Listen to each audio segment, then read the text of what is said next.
श्री गणेशाय नमः। ओम नमो भगवते वासुदेवाय नमः।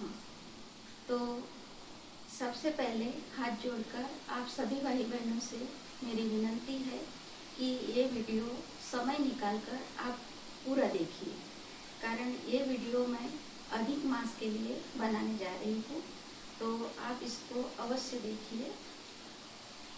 तो 17 मई से अधिक मास शुरू होने वाला है। तो ये अधिक महीना जो होता है तो इसमें शुभ कार्य जैसे विवाह है, कर्ण छेदन है और जो भी शुभ कार्य होते हैं वो नहीं किए जाते हैं।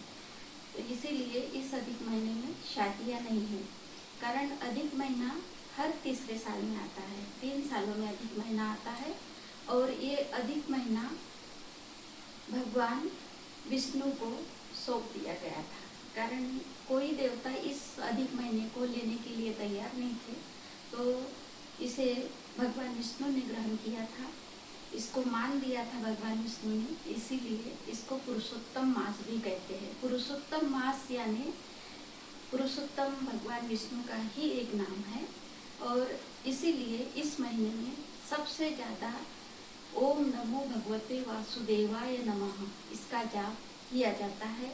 भगवान विष्णु की पूजा की जाती है। इस माह में दान पुण्य का कार्य ज़्यादा से ज़्यादा किया जाता है। हम जो गृहस्थ लोग होते हैं तो साल भर अपने कार्यों में व्यस्त रहते हैं। पूजा पाती तो हर कोई करता है, लेकिन केवल भगवान के लिए पूजा पाती नहीं करते हैं। थोड़ी सी पूजा पाती हम भगवान के नाम पे करते हैं, लेकिन बाकी का हम सांसारिक लोग हैं, अपने फायदे के लिए पूजा करते हैं। जो तपस्वी लोग हैं, ऋषि मुनि हैं, उनका तो पूरा जीवन भगवान के जप तप में ही जाता है, लेकिन हम सांसारिक लोग उतना समय नहीं दे पाते। हालांकि जो लोग पूजा पाती नियम से हमेशा करते हैं उनकी कोई बात नहीं। जैसे कि हम लोग, हमारा नियम है कहीं जाना हो लेट भी जाएंगे चलेगा, लेकिन पूजा पाती छोड़ के हम जाते नहीं हैं।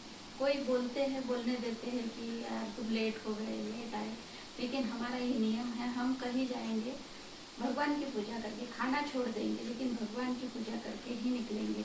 कहीं हमें खाना खाने जाना है, किसी ने निमंत्रण दिया है, तो ये नहीं है कि वहाँ जाके खाएंगे, नाश्ता करिए, अपन पेट भरिए, अपने भगवान भूखे हैं, ये हमारा नियम। लेकिन हर कोई ऐसा नहीं कर सकता, तो उनके लिए बहुत ही ये महीना, यानी इसमें पूरे महीने भर अपने बाकी कार्य, अब जो रूटीन के है हमारे, खाना बनाना, खाना, ये तो जो है ये करना ही है, लेकिन इस एक महीने में साल भर नहीं भी कुछ किया, लेकिन ये जो अधिक महीना आता है इसमें जब तक पूजा पाती जो भी दान पुण्य का है, समय निकाल कर आप अवश्य करिए, तो इससे बहुत ही लाभ मिलता है।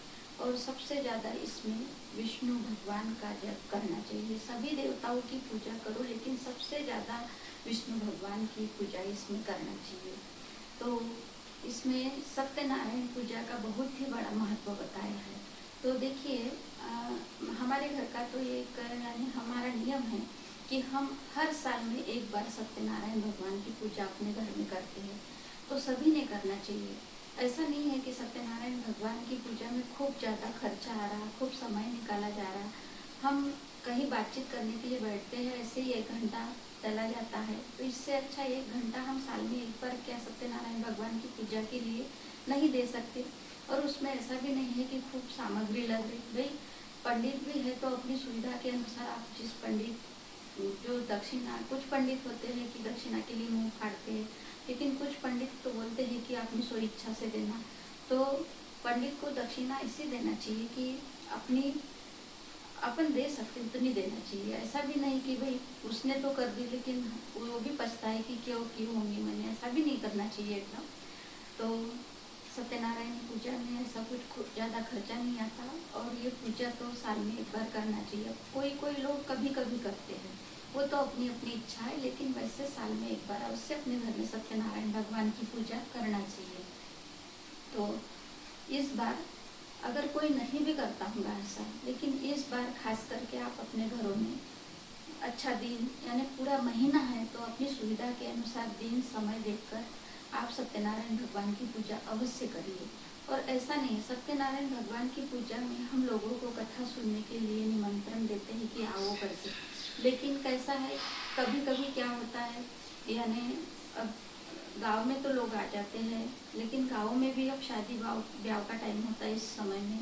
तो अभी तो शादियाँ इस महीने में नहीं होंगी, लेकिन फिर भी गर्मी है तो कुछ लोग आराम करते हैं, अपने घरों में रहते हैं, लेकिन फिर भी गांव में आ जाते हैं। लेकिन शहरों में लोग अपने ड्यूटी पानी पर जाते हैं, नहीं समय मिल पाता है।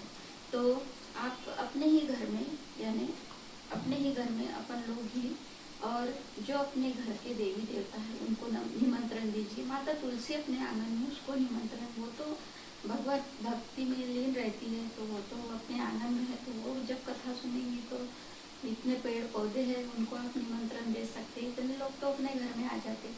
अब मेरा चैनल है तो मैं क्या करती हूँ, इसका वीडियो बना के डाल देती हूँ, तो बाकी लोग उसको जो सुनना चाहते हैं तो सुन लेते हैं, यानी कथा उन तक पहुँच जाती है, तो उसमें उनका भी फायदा होता है सुनने का। और मैं उनको निमंत्रण देती हूँ, तो मैंने किसी को निमंत्रण दिया बोला, ये भी एक प्रकार का निमंत्रण होता है। या तो मैं अपने एक चैनल पर लाइव लगा देती हूँ, तो उसमें कुछ लोग तो अब जिसको समझता है वो कि नहीं, सत्यनारायण भगवान की कथा का क्या महत्व है, क्यों सुनना चाहिए कथा, तो वो तो लोग आराम से सुनते हैं। अगर जिस टाइम में मैं पूजा करती हूँ उस टाइम में कोई खाली नहीं है, वो अपने कार्यों में कोई व्यस्त है, तो उस लाइव को या उस वीडियो को वो बाद में भी देख सकते हैं। तो मैं जिस दिन पूजा करूँगी तो मैं लाइव भी लगा दूँगी और वीडियो डाल दूँगी, तो आप कथा सुन सकते हैं। लेकिन हो सके तो आप अपने घरों में इस अधिक महीने में सत्यनारायण भगवान की पूजा अवश्य करिए। तो अब इसमें दान पुण्य भी करना चाहिए। दान, तो दान में क्या है, जो मालपुआ बनता है, तो मालपुए का बहुत ही बड़ा महत्व होता है। जैसे कि कोई, जैसे अधिक महीने में 33 अपने पूरन के मोदक जैसे या पूड़ी ऐसे बना के देते हैं, कोई कुछ बांटता है, कोई कुछ। लेकिन मैं पंडित प्रदीप मिश्रा जी से भी सुनी थी और भी सुनी हूँ, और मैं कर रही हूँ। तो देखिए, मालपुआ जो है इसका बहुत बड़ा महत्व है। तो महत्व क्यों है इसका, तो पिछले बार मैंने जो शीतला माता की पूजा का वीडियो डाला था उसमें मालपुए बनाए थे, और आप लोगों से कहा था कि मालपुए कैसे, काफ़ी लोगों को तो पता है लेकिन कोई कोई लोगों को पता नहीं रहता है, तो आप यूट्यूब पे भी देख सकते हैं। लेकिन कभी कभी क्या होता है, सबकी अलग अलग थोड़ी विधि होती है, तो उसमें भी गड़बड़ हो जाती है।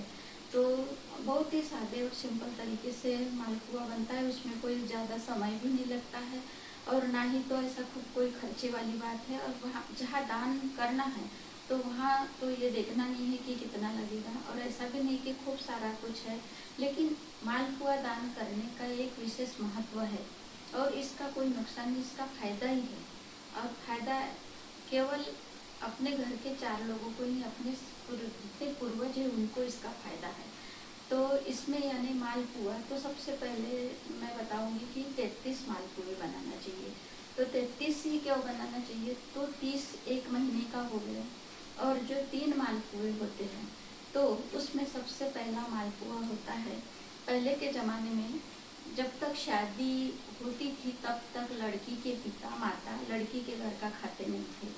अब तो सब बदल चुका है, शादी फिक्स होने के पहले ही भी जाएंगे तो खा लेंगे वहाँ पे, अब ऐसा कुछ रहा नहीं है।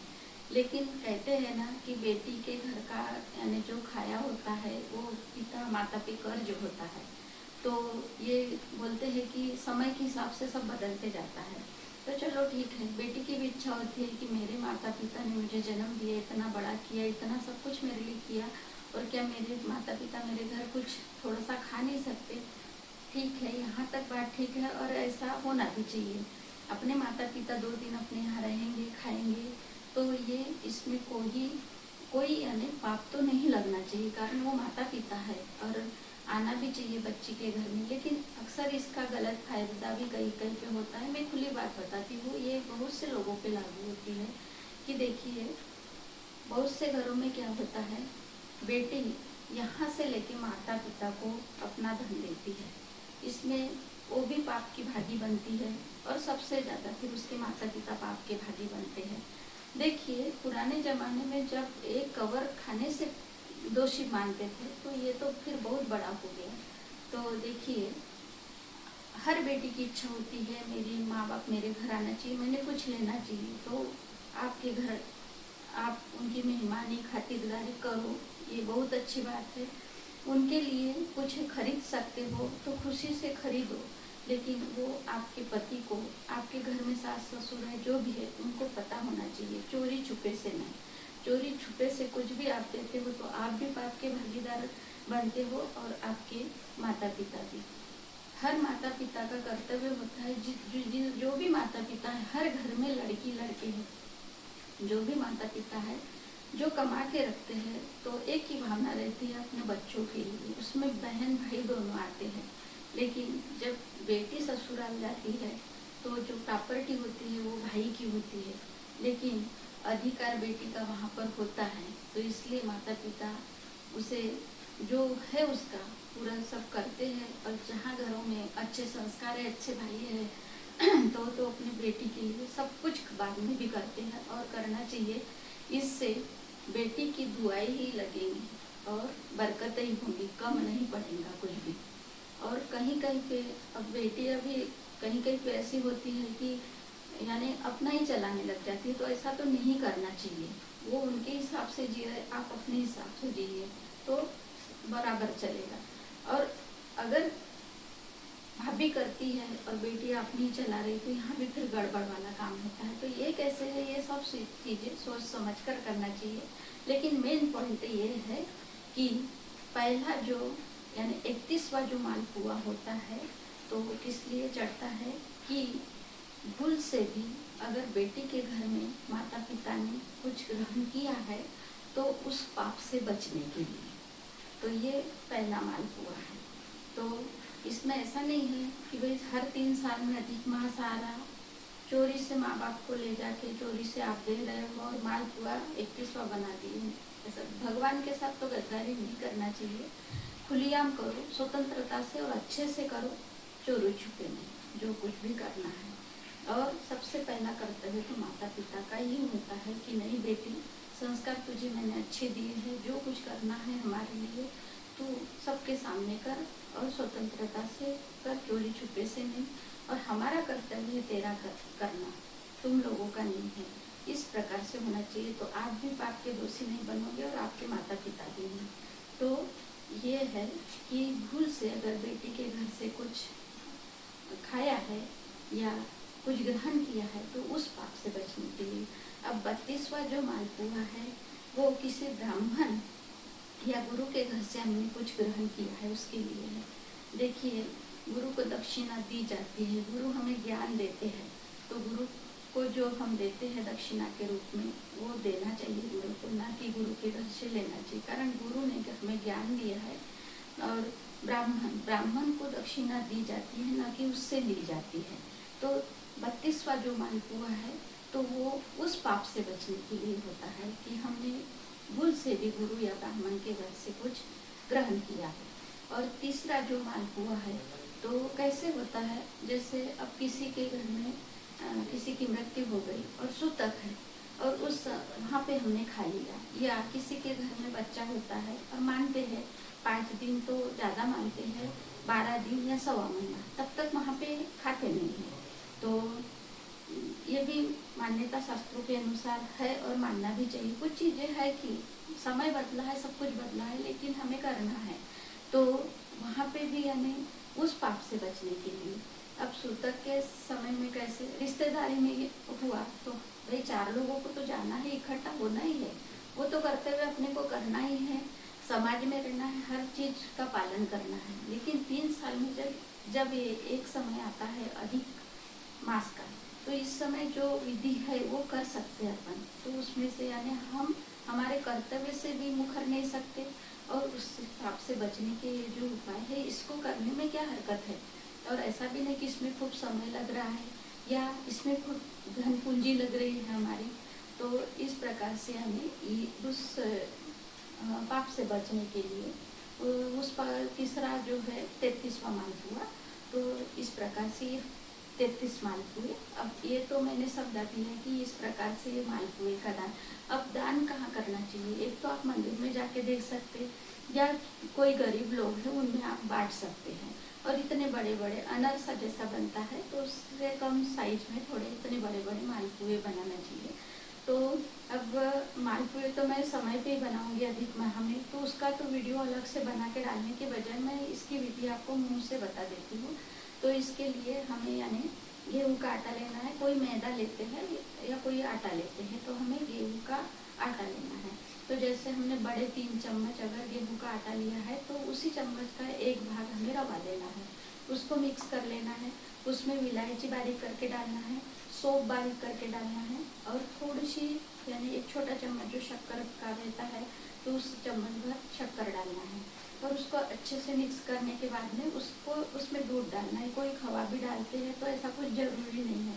तो मैं खवा नहीं डालती हूँ, दूध ही डालती हूँ। तो दूध डाल के यानी उसको अच्छे से ऐसे फेंटना है अपने को, उसमें यानी ऐसी गिठली वगैरह नहीं आना चाहिए। ऐसे जैसे इडली का वगैरह हम पेस्ट करते हैं उस टाइप से, लेकिन उससे थोड़ा पतला होना चाहिए, इतना गाढ़ा नहीं, और एकदम पतला भी नहीं होना चाहिए।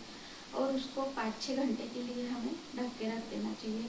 आप अपने ये उस हिसाब से रखिए ढक के कि भाई हमें कितने बजे इसको बनाना है, तो वो अच्छे से मिक्स हो जाएगा। और उसके बाद में हमें उसकी जो चाशनी है वो तैयार करना चाहिए। जैसे गुलाब जामुन की चाशनी हम तैयार करते हैं, उसी प्रकार से एक तार जैसी उसकी चाशनी होती है। तो आपने कितनी क्वांटिटी ली है मालपुए के लिए, उसके आधार पर आप यानी वो चाशनी बनेंगे।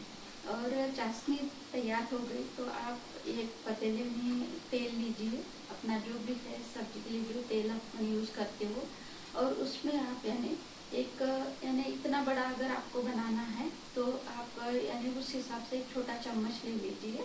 तो उससे आप डाल के देखिए पहले कि उसका साइज कितना, तो उस हिसाब से आप यानी आपका चम्मच ले सकते हैं। तो यानी इतना बड़ा ऐसा एक बनना चाहिए।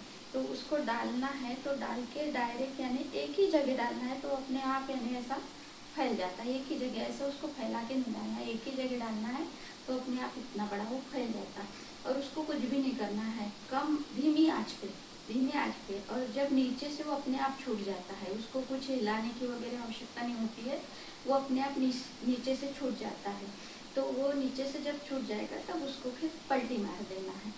तो ये मालपुए ही केवल इसका अर्थ बताऊंगी मैं आपको कि उस मालपुए में ऐसे छेद होते हैं। जब उसको डालते हैं तो उसमें छेद होते हैं, तो जितने यानी उसमें छिद्र होते हैं, तो उतना यानी छिद्र का क्या फायदा है कि हमारे जो पूर्वज है वो नरक में नहीं जाएंगे, और उतने यानी हम नरक में जाने से हमारे यानी पूरे परिवार बचेगा, हमारे पूर्वज बचेंगे। ये उन छिद्रों के पीछे का राज है। तो इसलिए मालपुए, अब आप दूसरी चीज़ अगर दान करते हो, पूरन की रोटी है, पूड़ी है या रसगुल्ला गुलाब, उसमें तो ऐसे छिद्र नहीं बनते, इसलिए उस मालपुए का ज़्यादा महत्व है। देवी देवताओं को ये प्रसाद सबसे ज़्यादा प्रिय है, तो इसलिए यहाँ पे मालपुए ही बनाना है। तो आपको ये रेसिपी मैंने ऐसे बता दी, और वो जब तेल में से निकाल के एक आप थाली में वगैरह रख दीजिए, और उसके बाद में उस चाशनी में डाल दीजिए, और अच्छे से यानी उस चाशनी उसमें चली जाएगी, उसके बाद उसको निकाल लीजिए। तो बहुत ही बढ़िया लगती है। आप अपने खुद के खाने के लिए ऐसे कभी बना सकते हैं, या बीच में भी बना सकते हैं, उस टाइम में भी। लेकिन ये 33 जो है ये केवल आपको दान देने के लिए बनाना है, इसमें से किसी को खाने के लिए घर में नहीं देना है। आप अपने खुद के खाने के लिए अगर बनाना चाहते हैं तो अलग से बनाइए, लेकिन ये बांटने के लिए केवल 33 ही बनाना चाहिए। तो ये है इसके पीछे का कारण। तो आप लोगों से हाथ जोड़कर मेरी यही विनती है कि ये अधिक महीना ज्येष्ठ के महीने में, आप किसी भी महीने में आता है, लेकिन इस बार ज्येष्ठ के महीने में आया है, तो आप लोग यानी बहुत ही भगवान का जप तप करिए। और क्या करना है, हर दिन हमें, अब कुछ लोग तो सुबह जल्दी उठते हैं, लेकिन कुछ लोग लेट उठते हैं, तो हर दिन हमें सुबह जल्दी उठने का प्रयास करना है। और जो अपने स्वच्छता का जो काम है, घर का झाड़ू पोछा है, अक्सर स्त्रियों के पीछे ये काम रहता है, तो ये कर लेना चाहिए। और सबसे पहले हमें हर दिन नहाने के पानी में गंगा जल डालना है। तो गंगा जल कैसे डालना है इसका वीडियो भी मैंने इसके पहले डाली हूँ। तो नहाने के पानी में गंगा जल हमें खाली बाल्टी में पहले डालना है, और उसके बाद सादा पानी भरना है।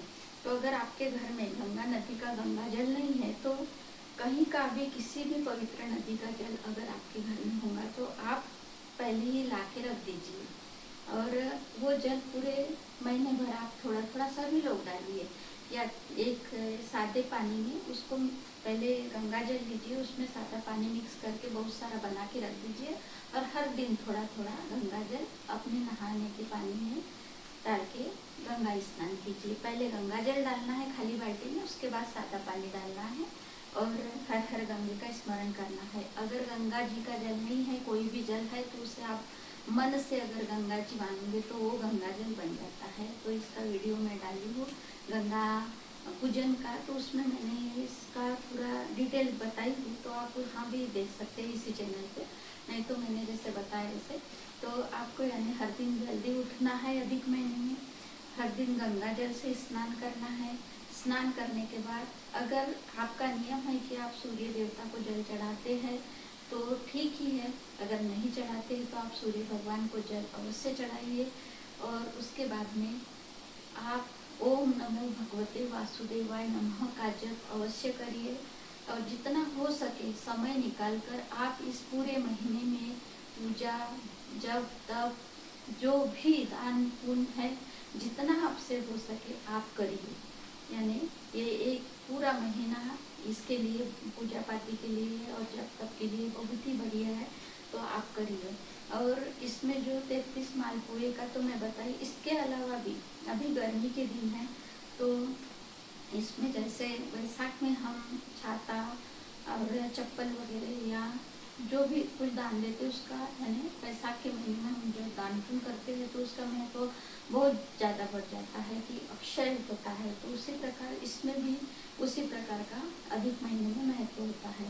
तो अभी गर्मी के दिन है तो कैसे कोई गरीब लोग है नहीं ले सकते जूता चप्पल, धूप में काम कर रहे हैं बैठ रहे हैं, तो उनके पास अगर छाता नहीं है तो ऐसे ज़रूरतमंद लोगों को आप छाता या चप्पल देंगे ना तो आपके पूर्वज प्रसन्न रहेंगे।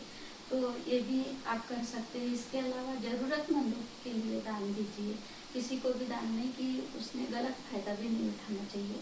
तो इस प्रकार से आप इस महीने में हमें सब कुछ ऐसा कर सकते हैं।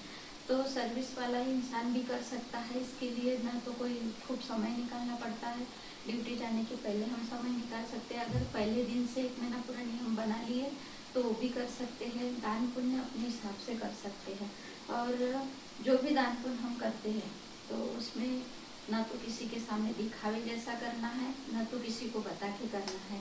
ये तो मेरा चैनल है, मेरे को जो पता है इसमें यानी ये मैं ये पुण्य का काम करती हूँ कि मुझे जो पता है तो सामने वाले को पता होना चाहिए। मेरा जो मैं अपने खुद के लिए चाहती हूँ कि भाई सब यानी मेरा अच्छा ही अच्छा हो, ऐसा आप लोगों का भी अच्छा ही अच्छा हो, इस ये भावना से मैं आप तक ये वीडियो पहुंचाने की कोशिश करती हूँ। जो कुछ लोगों को मैं जो मेरे करीब के मैं शेयर कर देती हूँ, लेकिन हर किसी को नहीं करना था। लेकिन ये वीडियो आप पूरा देखिए, इसको मैं हर किसी को शेयर करूँगी, और हो सके तो जब मैं अधिक महीने में सत्यनारायण पूजा करूँगी तो उस दिन आप आमंत्रित है मेरे यहाँ पे, तो आप ज़रूर यानी उस पूजा को देखिए और सुनिए, और खुद भी समय निकाल कर आप भी अपने घर में करिए। यही मेरी आप लोगों से विनती है। और बोलते समय अब सब कुछ तो यानी मैं कहीं से देख के वगैरह ऐसा लिख के बोलती नहीं हूँ, डायरेक्टली उस परम पिता परमेश्वर की कितनी कृपा है, माँ सरस्वती की, तो यानी जो दिमाग में यानी रख लेती हूँ कि क्या मुझे बताना है क्या करना है, तो मैं कोशिश करती हूँ। इस बीच में अगर मैं मुझसे कुछ छूट गया है, कुछ भूल गई हूँ, कोई शब्द कुछ गलत निकल गए हो या कुछ गलती हुई हो, तो उसके लिए मैं माफ़ी चाहती हूँ। और पुनः एक बार आपसे विनती है कि इस अधिक महीने में अधिक से अधिक आप पूजा जप तप कीजिए और प्रसन्न रहिए, और किसी को हो सके तो यानी तकलीफ पहुँचाने की चेष्टा मत कीजिए। जानबूझकर तो देना ही नहीं है, किसी को परेशानी में नहीं डालना है, लेकिन अनजाने में भी यानी बचे आप कुछ गलत कार्यों से, यही मेरी आपसे विनती है। तो पुनः ओम नमो भगवते वासुदेवाय नमः। वीडियो अच्छा लगे तो लाइक शेयर कीजिए, और अगर मेरे चैनल पर आप नए हो तो मेरे चैनल को सब्सक्राइब कीजिए और मेरे साथ बने रहिए और आपका साथ मुझे दीजिए। धन्यवाद।